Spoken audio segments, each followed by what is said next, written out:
Hi, everyone. Today is March 25th, and we're talking a little bit about confidence and how that has an impact on the language practice. Because there's a tendency usually to focus on getting things right or perfect, and that just creates more pressure, it creates anxiety, um, instead of encouraging people to develop um, an ease or comfort when communicating, and realizing that um, communication does not need to be perfect for it to be effective, or to be understandable or intelligible. Um, However, it's really important to kind of get over hesitations and second guessing. Uh, so um, this is something, even as a native speaker, having just feeling that if we're going to say something to somebody, uh, it, if we're not kind of choosing our words and how we say something because we feel kind of safe and that we can express ourselves without kind of judgment or some kind of a fear of what would be like a fear of critique, or a fear of um, what else could be there, a fear um, of a rejection in a way because we're making a mistake or something. And so even as a native speaker, if that comes up in communication, that really hinders kind of this kind of ease of speaking. However, if we feel that we can just go ahead and say something, whether it's right or wrong, or it's not perfect, but the person who is going to be listening is going to be receptive for a certain message, there we don't have to kind of tread lightly. And I think going through more and more situations where we can communicate, express ourselves, feel kind of listened to, understood, and not feel criticized or rejected or made fun of, or made to feel kind of inferior if there's any mistakes in the language, especially if it's a second language. If we can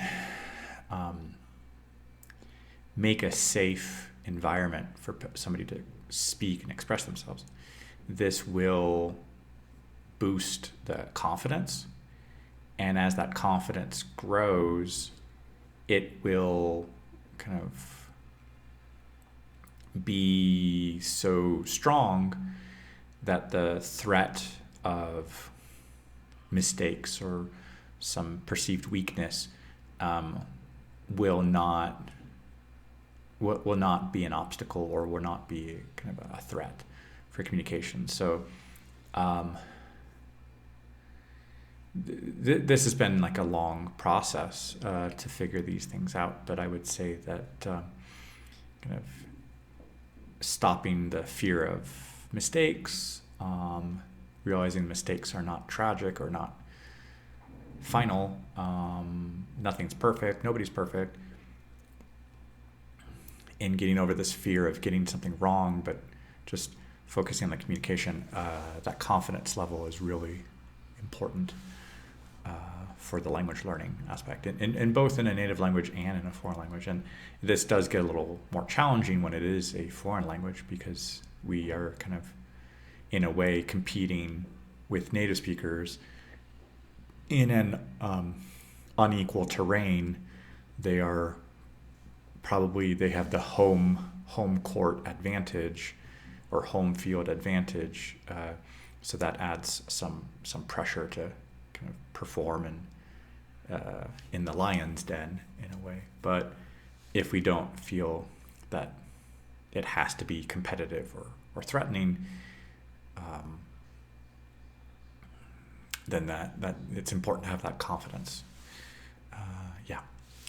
Hola a todos, hoy es el día 25, estamos hablando un poco de confianza en el aprendizaje de los idiomas, y yo creo que es muy importante tener un cierto nivel de confianza y autosuficiencia y no estar como dudando la capacidad o el nivel o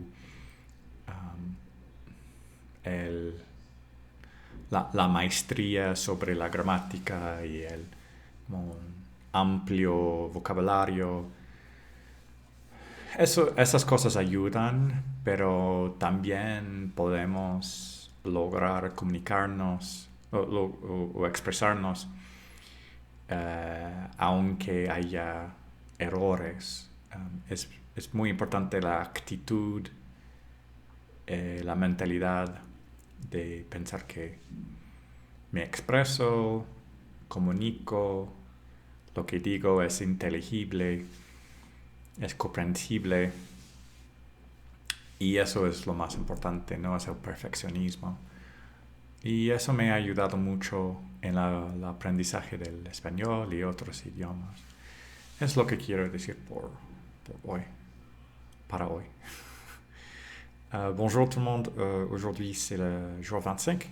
On parle un petit peu de confiance et comment auto-estime et de pouvoir s'exprimer même s'il y a des fautes et pas attendre que ce soit parfait. Ça n'aide pas. Je crois que avec l'expérience, je vois que c'est important d'être à l'aise pour s'exprimer, pour communiquer et pas sentir qu'on va être critiqué ou rejeté. Et avec la pratique, on voit que on est dans un environnement sain et sauf. Ça aide pour être à l'aise et pour juste communiquer sans s'inquiéter tellement que ça soit parfait. Ouais. Hallo an alle, heute ist der 25. Tag und wir sprechen ein bisschen darüber,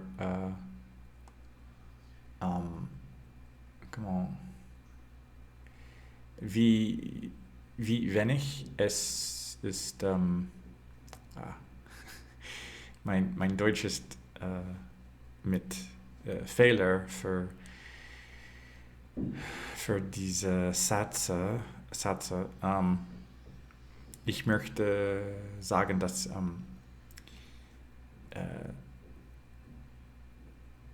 Sprechen mit Confidence ist besser als Perfektionismus. Und es ist etwas, das ich sehe für mein Deutsch zum Beispiel. Ich weiß, dass ich habe viele Fehler, aber ich muss diese Fremdsprache benutzen und mehr Praxis. Aber mit Fehler, ohne Fehler, ich spreche und jeden Tag ist es ein bisschen besser für Confidence. Und ich weiß es nicht auch, was möchte ich sagen oder was kann ich sagen. Ja, das ist alles für heute. Ciao a tutti, oggi è il giorno 25. Parliamo un po' di confidence per imparare le lingue straniere e penso che è molto importante comunicare senza pensare che questo devo essere perfetto. quando parliamo con altre persone e sappiamo che tutto va bene, non c'è problema quando facciamo errori. Questo aiuta per stare tranquillo. Mm, e questo penso che è importante. Per esempio, ogni giorno pratico l'italiano con queste registrazioni e questo mi aiuta per avere più di confidence. E ora, con così 2 anni, praticare ogni giorno, non penso che forzosamente spagnolo o francese lo che dico. Possibilmente un po' più di italiano. E questo aiuta per avere più di confianza. Questo è tutto, grazie. Всем привет, сегодня 25-й день. Мы говорим немного о confidence, и думаю, что это очень возможно, чтобы изучать иностранные языки. И я вижу это, когда я говорю каждый день, когда я делаю эти видеозаписи, потому что это помогает мне много каждый день. И я знаю, что у меня есть ошибки, но продолжаю практиковать и продолжаю говорить. И думаю, что это помогает. И это также это мои советы для моих студентов. Так. Это все на сегодня. Большое спасибо. Пока.